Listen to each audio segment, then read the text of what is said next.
Yung ganitong low carb meal, kaya mo na bang walang rice? Yes naman, wag lang yung egg ang mawawala. Sabay gano'n. Sige po, magluto na tayo ng nilagang pata. Yan, ng pork.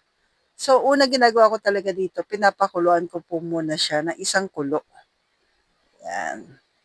Lagyan lang natin ng konting asin. Pero pagkakulo po, yan, hinuhugasan na po natin uli yung pata ng pork.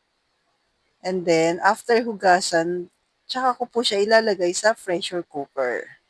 Doon na natin palalambutin na at least mga 20 to 25 minutes. Depende sa lambot na gusto niyo po. Lagyan natin ng asin, pamintang buo, sibuyas, yan.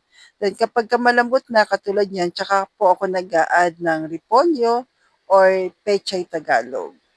Pero pwede rin namang wala kung kayo po ay oxalate sensitive. So, it's okay kung hindi kayo pwede sa gulay. Pero ito po yung sa akin.